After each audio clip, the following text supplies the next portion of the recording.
रायगड जिल्ह्यातील खोपोली शहरातील सुभाषनगर परिसरात आज सकाळी दरड कोसळल्याची घटना घडली। गेल्या 3 दिवसांपासून सुरू असलेल्या मुसळधार पावसामुळे डोंगराचा काही भाग खचला।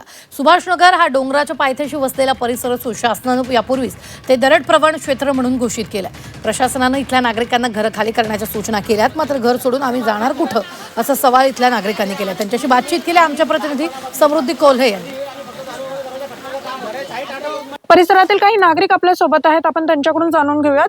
दादा, प्रशासनाचं असं म्हणणं आहे की पावसाळ्यापूर्वीच तुम्हाला या ठिकाणून स्थलांतर करायला सांगितलं होतं, परंतु ते स्थलांतर तुम्ही केलं नाही।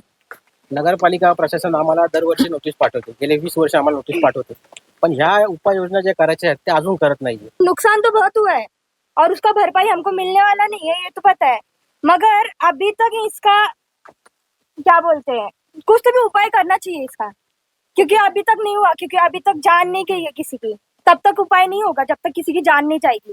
3 वर्ष झाली तो दगड आला होता तिथे आमच्या पाठीमागं, तेव्हा आले, त्याच्यावर ते लोक आले नाही, तेव्हा तो निधी आलेला नाही, तेव्हा 3-4 वर्षापूर्वी तो कुठे गेला मग आम्हाला तुम्ही सोय करून द्यायला पाहिजे ना। नाही तुम्ही भिंत बांधणार, नाही जाळी टाकणार, तर आम्हाला घरांची तरी सोय करून द्या कुठेतरी।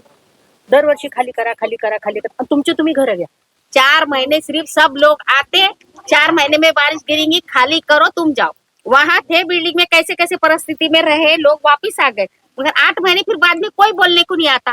ठोस असा याच्यावरती उपाय प्रशासनाकडून असू द्या किंवा लोकप्रतिनिधींकडून असू द्या या ठिकाणी काढण्यात आलेला नाहीये। त्याच्यामुळे आमची सुरक्षित ठिकाणी परमनंट काहीतरी सोय करून द्यावी अशी मागणी येथील नागरिक करत आहे। समृद्धी कोल्हेसह झी 24 तास, रायगड, खालापूर।